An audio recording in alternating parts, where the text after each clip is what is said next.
So one of the most crucial roles that the ARB performs is setting the initial education and training requirements for architects.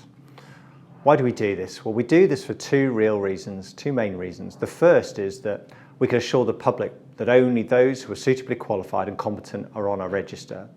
The second is ensuring that the education and training of architects continues to keep pace with changes in society and the challenges of the future. So over the last 18 months, we've been carrying out a range of research activities, surveying over thousands of architects, commissioning research, and also holding a number of events to look at education and training in architecture. And we want to test those conclusions with you. Our first conclusion is the current model is inflexible. It stifles innovation.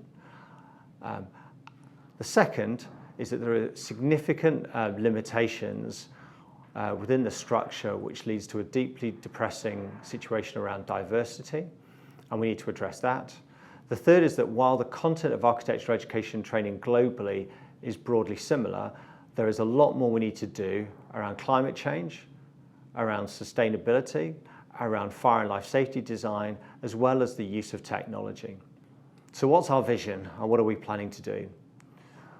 Well, our vision is that in future, we can all be assured that the current initial education and training of architects is delivering what architects need on day one. Our vision is that there will be greater diversity within the profession and that the regulatory model doesn't contribute to the current challenges that we face. And we want to build a system which asks not what architects need to do in training, but what outcomes, what competencies they need on day one. So what next?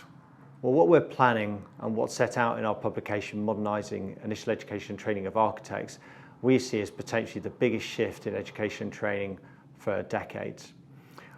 We think we need to be radical if we're truly to address some of these issues, particularly those around diversity and lack of access.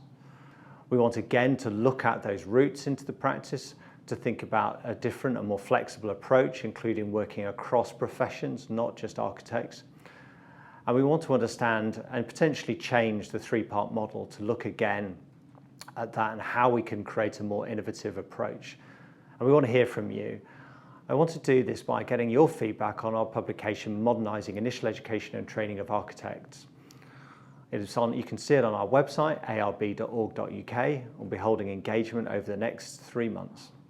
We look forward to hearing from you. We want to hear your thoughts, because only by working with you, the profession, the sector, and the public can we get this right.